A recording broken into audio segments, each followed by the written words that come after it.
inquinada por el delito. Bueno, el Perú ha establecido en realidad el principio de personalidad y en determinados casos va a invocar que nosotros juzguemos, ¿no?, a los peruanos donde se encuentren. Yo quiero darte un ejemplo concreto, ¿no? Por ejemplo, cuando el expresidente Alberto Fujimori fuga al Japón, ¿no?, se va al Japón, entonces se le reconoce a él en ese estado japonés la nacionalidad japonesa. Entonces ellos no nos lo entregan. ¿Pero por qué? Algunos quizás no entendían eso, ¿no?, y hablan muy mal del Japón. En realidad había un sustento normativo, legal, que ellos siempre esgrimían delante de las relaciones internacionales. Y justamente era esto, el principio de personalidad, ¿no? Ellos decían, nosotros no podemos entregar a un nacional nuestro, porque era japonés, ¿no?, al Perú para que lo juzgue por delitos cometidos ahí en el Perú. No. Si este ciudadano japonés, Alberto Fujimori, hubiera cometido delitos aquí en el Japón, entonces sí, efectivamente, nosotros lo juzgamos acá sin ningún miramiento, ¿no? Pero ha cometido supuestamente delitos en un país latinoamericano, en el cual no nos ha hecho daño a nosotros, y en todo caso, aplicando el principio de personalidad, nosotros debiéramos juzgarlos. Así que envíennos ustedes su pedido de extradición para ver si se lo enviamos, o envíennos ustedes lo necesario para juzgarlos nosotros aquí. Japón es uno de los países, ¿no?, que protege a sus nacionales donde se encuentren. Los Estados Unidos es quizá el país más emblemático, que protege por tratados y doctrina de derecho internacional a sus nacionales donde se encuentren. Repito, a sus nacionales donde ellos se encuentren. Y puede ocurrir que incluso los Estados Unidos no pueda invocar el principio de personalidad para proteger a ciertos ciudadanos norteamericanos que han sido juzgados en países extranjeros, que para el Estado, para los Estados Unidos, para ese país han sido juzgados injustamente. Entonces Estados Unidos puede extender, como decíamos, ¿no?, ultraterritorialmente, ¿no?, esa facultad de proteger y juzgar a sus nacionales.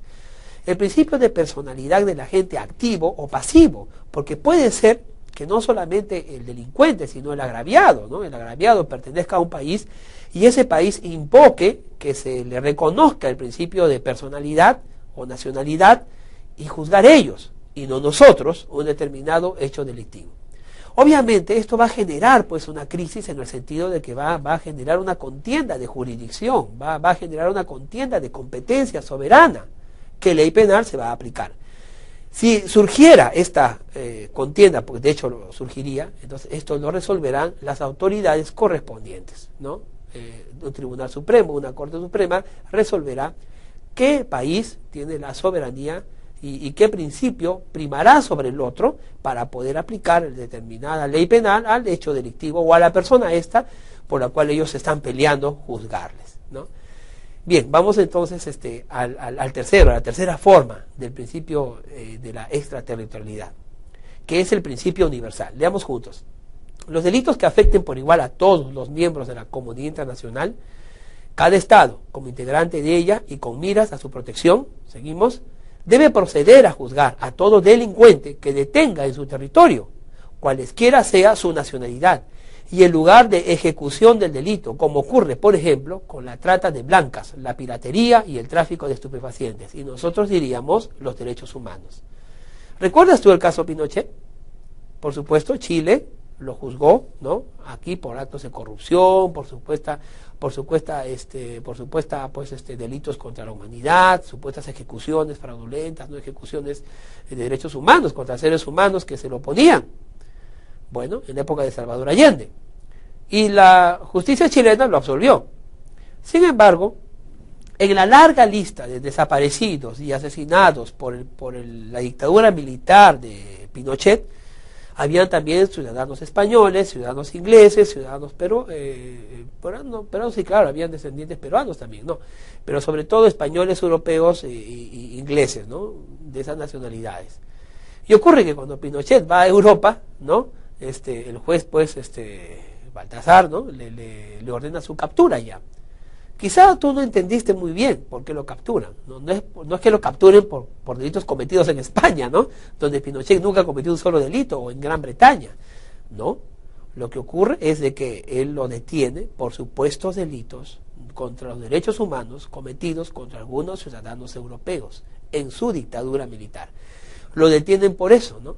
Y finalmente pues ocurre un tremendo caso de competencia internacional, donde finalmente pues él es llevado nuevamente a Chile y es juzgado en Chile por esos delitos que según las autoridades europeas, en este caso el juez Garzón, ¿no? Baltasar Garzón, considera que no se le había juzgado. Y tú sabes lo que pasó, ¿no? Pinochet fue pues finalmente condenado, ¿no? Condenado. Estos problemas entonces de competencia internacional se relacionan con estos principios de persecución justamente internacional, de persecución pues de delitos universales, como los que hemos mencionado.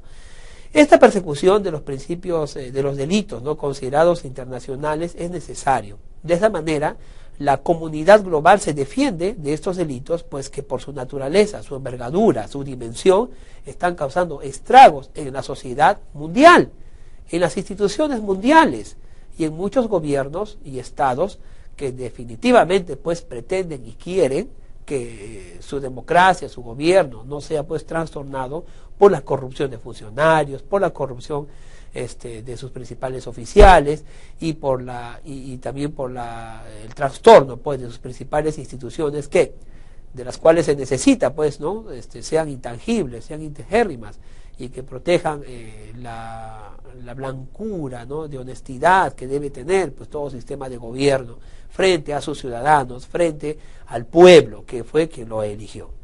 Estos delitos y estos principios, ¿no?, tienen que ir confrontándose permanentemente. No puede haber delito impune porque no se puede aplicar el principio de territorialidad. No, eso no debe ocurrir. Los principios no deben ser un nudo, ¿no?, un amarre para la justicia. Por el contrario, tienen que flexibilizarse sin, por supuesto, ¿no?, poner pues en tela de duda su legitimidad ni su legalidad. Por el contrario, los principios tienen que legitimarse y tienen que flexibilizarse en la medida que estos actos delictivos internacionales deban ser perseguidos en sus dimensiones. Y esta historia no ha terminado, porque definitivamente cuando la ley se perfecciona, el delito también se perfecciona.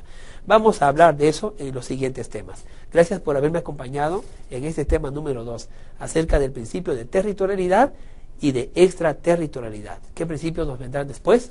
Vamos a averiguarlo juntos en el próximo tema.